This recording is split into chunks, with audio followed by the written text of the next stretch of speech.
करीब 30 साल हो चुका था, पर अभी तक उसकी कोई नौकरी नहीं लगा था। देखा जाए तो वो पूरी तरह से बेरोजगार था। थोड़ा बहुत इधर उधर कमा लेता था, जिससे उसके खुद का खर्च निकल जाता था, पर परिवार चलाने लायक वो नहीं कमा पाता था, इसलिए वो शादी नहीं कर रहा था। लेकिन प्रवीण के माँ बाप उसके ऊपर लगातार दबाव डाल रहे थे कि तेरी उम्र हो चुका है, अब तुझे शादी कर लेनी चाहिए। नौकरी और काम का क्या है, वो तो आज नहीं तो कल मिल ही जाएगा, और हम इतने गए गुजरे तो नहीं है कि कुछ साल तुझे और तेरी बीवी को खिला ना पाए। तू कोशिश तो कर रहा है ना, जल्दी ही तेरी नौकरी लग जाएगा, और जब तक नहीं लगती हम सब कुछ संभाल लेंगे। बस तू जल्दी से शादी के लिए हाँ कर दे। प्रवीण की शादी की जल्दी मचाने की वजह शायद ये थी कि प्रवीण का छोटा भाई प्रदीप उसकी नौकरी लग चुकी थी, और माँ बाप को उसकी शादी के लिए एक से एक बड़े घर के रिश्ते आ रहे थे, जो बहुत ज्यादा दहेज दे रहे थे। लेकिन अब बड़े बेटे की शादी किए बिना वो छोटे बेटे की शादी कैसे कर देते हैं, इसीलिए प्रवीण पर लगातार दबाव डाल रहे थे शादी करने के लिए। प्रवीण का कहना था कि मेरी नौकरी नहीं लगी तो इसमें प्रदीप की क्या गलती है, वो तो पूरी तरह से सेटल है ना, उसकी शादी कर दो, मुझे कोई दिक्कत नहीं है, और जब मैं सेटल हो जाऊंगा तो मैं भी शादी कर लूंगा। लेकिन माँ बाप को तो समाज का भी डर था कि कहीं लोग बातें ना बनाने लगे कि बड़ा बेटा कुंवारा है और छोटे बेटे की शादी कर दी, इसलिए वो लोग लगातार प्रवीण के ऊपर दबाव बनाए जा रहे थे। और अब तो उन्होंने ये भी कहना शुरू कर दिया था कि तेरे चक्कर में प्रदीप की जिंदगी खराब हो रही है, अगर उसकी शादी ब्याह हो जाता तो वो अपनी पत्नी को लेकर चला जाता, कम से कम उसे खाने पीने की इतनी परेशानी तो नहीं होती। आखिर प्रवीण इन सब वजह से परेशान हो गया और उसने शादी के लिए हाँ कर दी। उसके बाद उसके मम्मी पापा ने देखभाल करके नेहा की शादी प्रवीण से कर दी।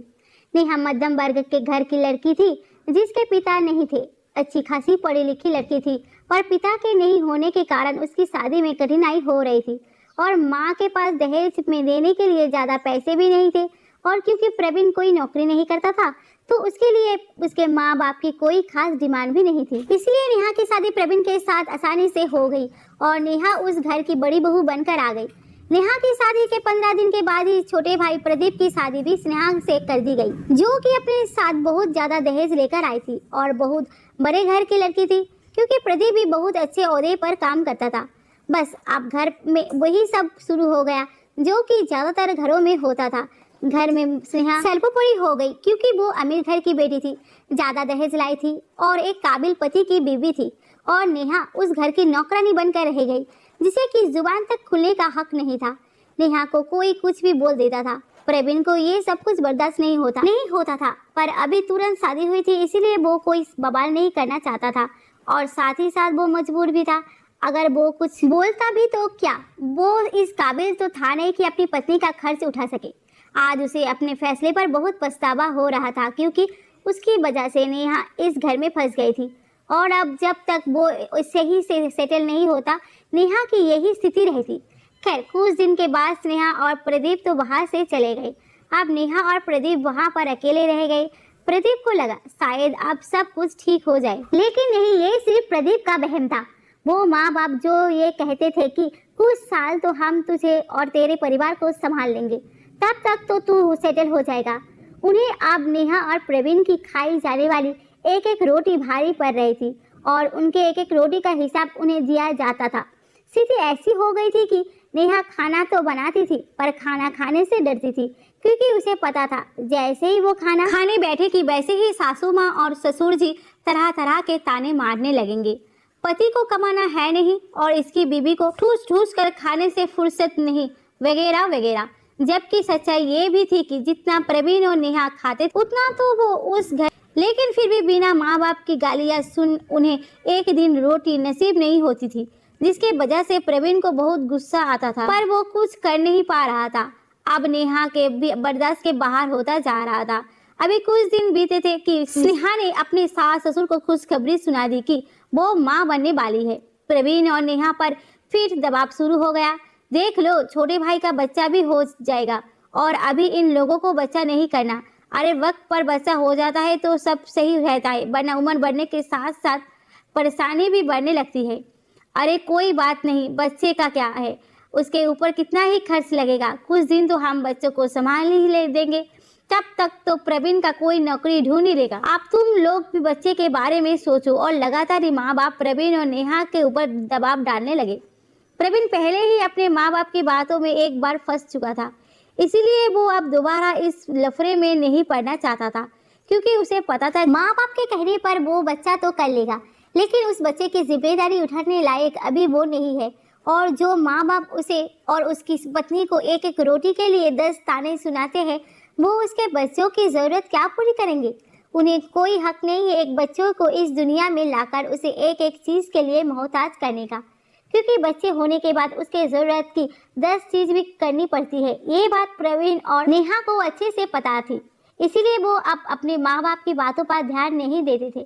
प्रवीण दिन रात कोशिश करता था कि उसकी कहीं नौकरी लग जाए और हर जगह ट्राई करता था, लेकिन हर जगह उसे असफलता ही मिलती थी।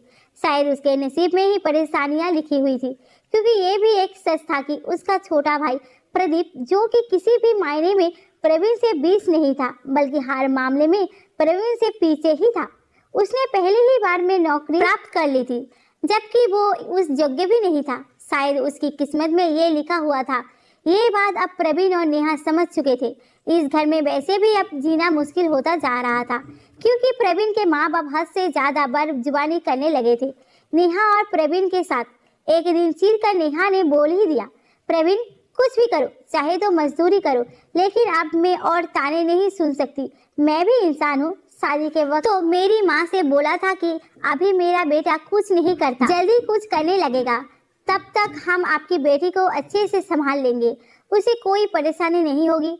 भगवान के दया से हमारे पास किसी चीज़ की कमी नहीं है। और आप देखो, एक एक रोटी का हिसाब लिया जाता है। अपने मन से अगर एक कप चाय कभी बना ली तो 10 बातें सुना दी जाती है, पैसे का महत्व बता दिया जाता है। आप मुझसे ये सब कुछ बर्दाश्त नहीं होता। मुझे नहीं पता, लेकिन तुम्हें अब कुछ करना ही पड़ेगा। मैं तुम्हारे साथ नमक रोटी खाकर रहने को तैयार हूँ, पर तुम्हारे इस घर में तुम्हारे माँ बाप के अब और ताने में बर्दाश्त नहीं कर सकती। प्रवीण को भी पता था कि नेहा कुछ गलत नहीं बोल रही। घर का माहौल बहुत खराब हो चुका था।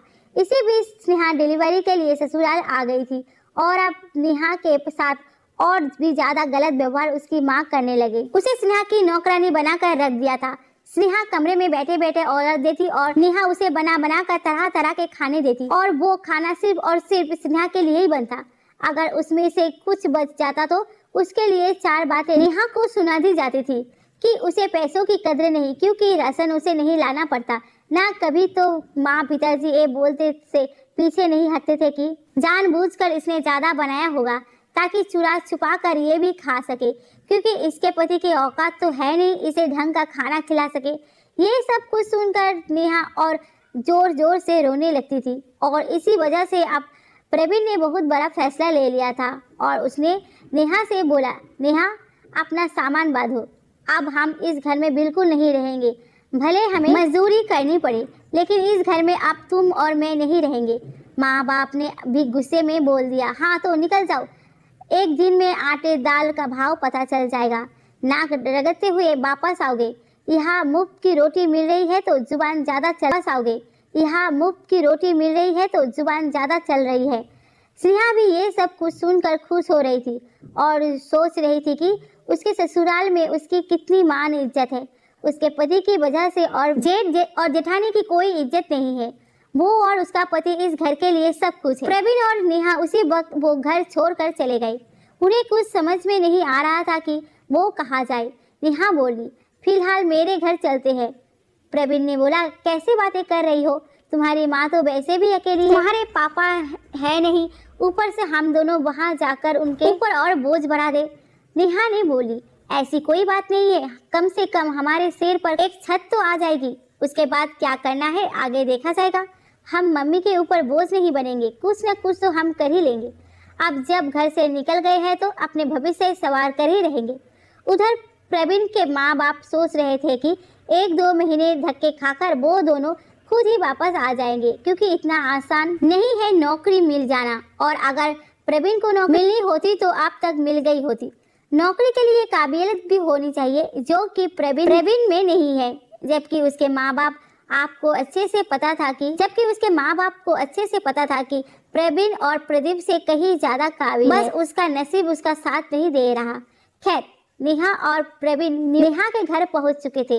नेहा की माँ ने अचानक वहाँ देखकर परेशान हो गई, लेकिन धीरे धीरे आराम से नेहा ने अपनी माँ को सारी बातें बताई और बोली, मम्मी आप परेशान मत हो, बस हम कुछ दिन यहाँ रहेंगे, लेकिन आपके ऊपर कोई बोझ नहीं डालेंगे, कुछ ना कुछ तो हम कर ही लेंगे। नेहा के मम्मी ने बोली, वो मुझे पता है बेटा, लेकिन तेरे पास सास ससुर ने शादी के वक्त झूठे वादे क्यों किए थे? मुझे तो यही बोला था कि बोझ संभाल लेंगे, और अब बेटे बहू उन्हें इतना भारी लगने लगे। नेहा और प्रवीण ने कुछ नहीं बोला, वो दोनों सोच रहे थे कि हमें अब क्या करना है। प्रवीण ने बोला, मैं जरा बाहर जाकर देखता हूँ, अब नौकरी की तो कोई उम्मीद है नहीं, देखता हूँ कहीं कुछ काम मिल जाए तो मैं कोई काम पकड़ लेता हूँ, पढ़ाई लिखाई तो अब मेरे किसी काम आने वाली है नहीं।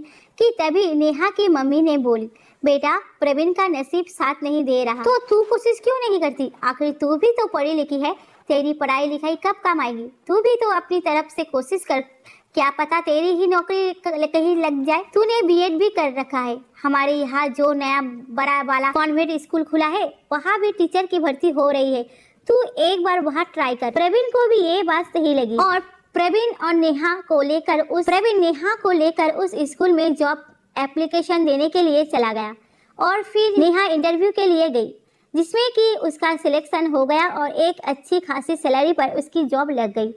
प्रवीण और नेहा बहुत खुश थे कि अब उन्हें कम से कम किसी के ऊपर बोझ तो नहीं बनना पड़ेगा।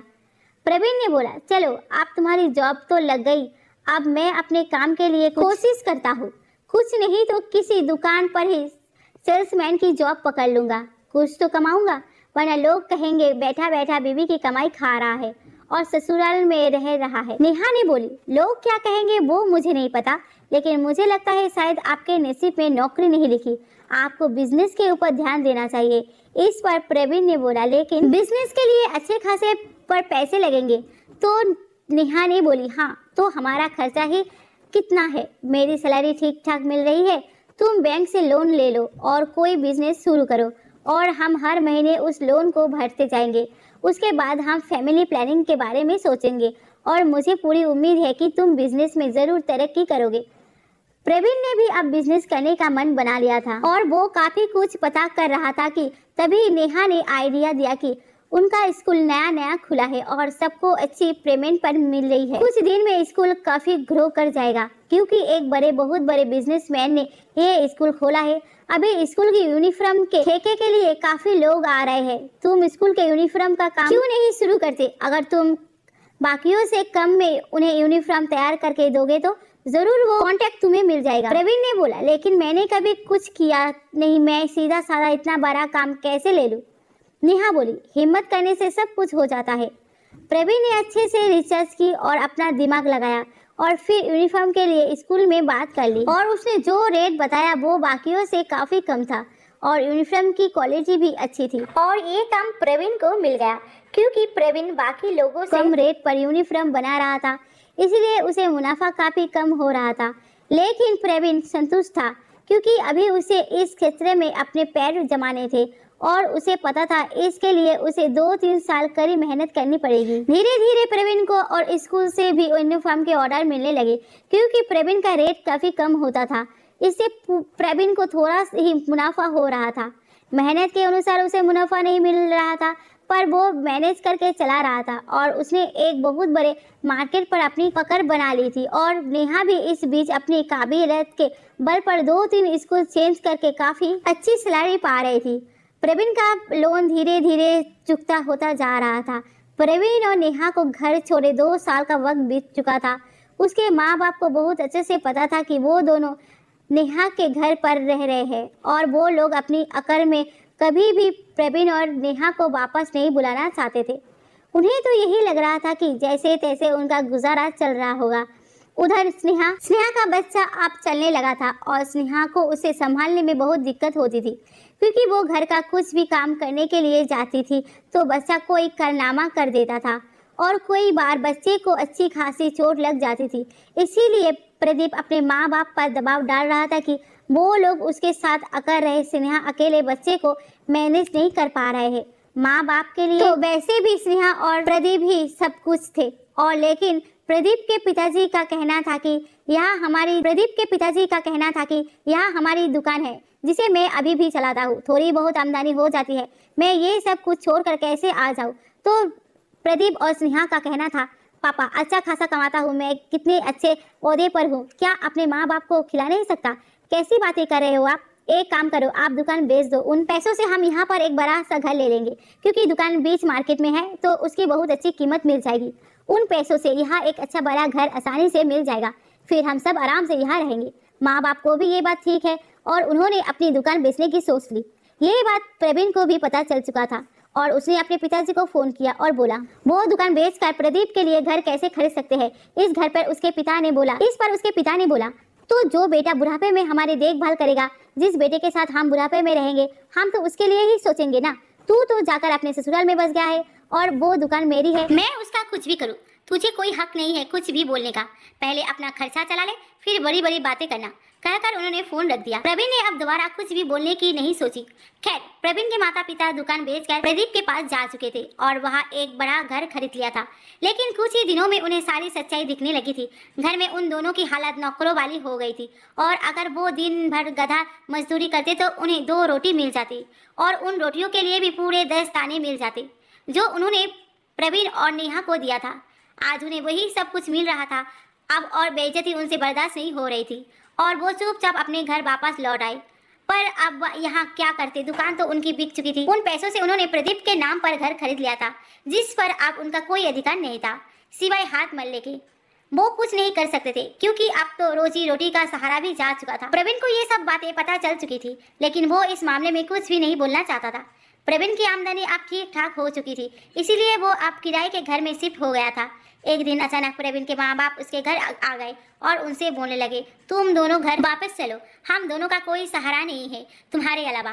प्रवीण के माँ ने बोला, बेटा मेरे घुटनों में तो इतना दर्द रहता है कि मैं खुद से एक गिलास पानी भी नहीं ले पाती, घर क्या संभालूंगी और माँ बाप से क्या नाराजगी, आखिर है तो हम एक परिवार ही ना। इस बार नेहा ने बोला, अच्छा इतनी जल्दी याद आ गया कि हम एक परिवार है। जो नहीं आपका परिवार स्नेहा और प्रदीप है जिसके लिए आप जान छिड़कते थे, हम दोनों तो आपके लिए सिर्फ एक बोझ थे जो मुफ्त की रोटियां तोड़ते थे। लेकिन घबराए नहीं, अब ऐसा कुछ नहीं है, हम अब हमारे पास ही आमदनी का जरिया है। मैं भी अच्छा कमा लेता हूँ और प्रवीण का काम भी अच्छा चल रहा है, सारा लोन हमने चुका दिया है और अब हम एक सुकून की जिंदगी जी रहे हैं। हमें फिर से आपके पास आकर पुराने दिनों को याद नहीं करना, वरना फालतू का मेरे ही दिल दुखेगा। लेकिन प्रवीण के माँ बाप प्रवीण नेहा को मनाने की पूरी कोशिश कर रहे थे और नेहा से माफ़ी भी मांग रहे थे। उनका कहना था, हम मानते हैं हमसे गलती हो गई थी, लेकिन क्या अगर कभी गलती हो जाए तो उसे सुधारने का एक मौका नहीं मिलना चाहिए।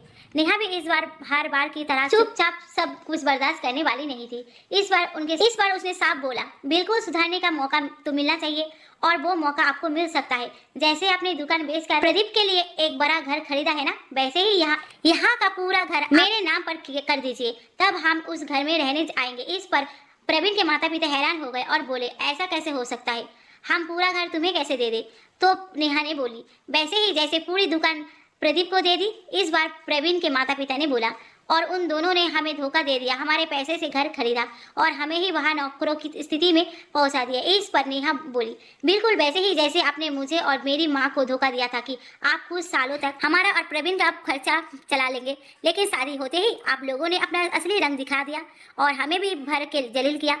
भूला नहीं हूँ मैं वो सारी बातें। प्रवीण के माँ पापा कुछ भी नहीं बोल पा रहे थे क्योंकि नेहा की कही एक एक बातें सही थी। नेहा ने साफ साफ बोला, आपके पास और कोई चारा नहीं है, या तो आप दोनों इस उम्र में अकेले रहिए अपने घर में और अपना गुजारा जैसे चलाना है चलाइए, वरना वो घर हमारे नाम कर दीजिए और हम आपके साथ चलकर रह लेंगे।